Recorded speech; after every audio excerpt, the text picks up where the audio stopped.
إنها أمانة ብለዋል። እሷ እኮ አማና ነች። وإنها يوم القيامة خزي وندامة እሷ እኮ የቂያማ ቀን መዋረጃና ቁጭት ነች፣ ንዳማ ነች። ምነው ያንን ነገር ያን ኃላፊነት ባልወሰድኩ የሚያስብል ነው ክብደቱ ማለት ነው። ለዚህ እኮ ነው የሚሸሸውም። ለዛ ነው አማና እኮ በቃ እኔ ለዚህ አህል ነኝ ወይ እችለዋለሁ ወይ የሚለው ነገር የሚያሳስበው ሰው ይሸሻል። በግድ ነው የሚሰጥ። በእስልምና እይታ ያ ነው በቃ ውሰድ ተብሎ እባክህ ተብሎ ነው የሚለመነው ማለት ነው። በእርግጥ ያው የነብዩላህ ዩሱፍ ታሪክ ደግሞ ሌላ ገጽታም ያሳየናል።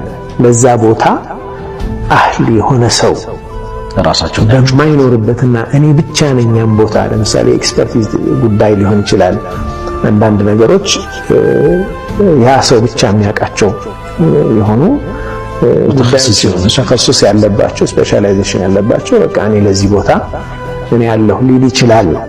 እጃልኒ አላ ኸዛኢን الارض ሲሉ ነብዩላህ ዩሱፍ ያንንም ያነሳሉ።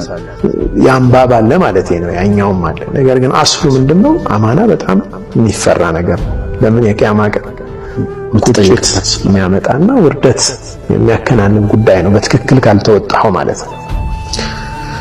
ኢላ መን አኸዘሃ ቢሐቅሃ የቂያማ ቀን የማይዋረደውና ቁጭት ውስጥ የማይገባው ምን አይነት ሰው ነው? በሐቋ የያዛት በሚገባ የያዛት በፍትሃዊነት የያዛት ሰው ነው። ኃላፊነቱን በአግባቡ የተወጣ ሰው ነው። ወአደ الذي عليه فيها በሱ ላይ ያለበትን ኃላፊነት በትክክል መወጣት የቻለ ሰው። ያ ብቻ ሲቀራሉ ነብዩ ሰለላሁ ዐለይሂ ወሰለም የቂያማ ቀን ከቁጭት ከውርደት ከጸጸት መዳን የሚችለው ሐቁን መጠበቅ የቻለ ሰው ነው።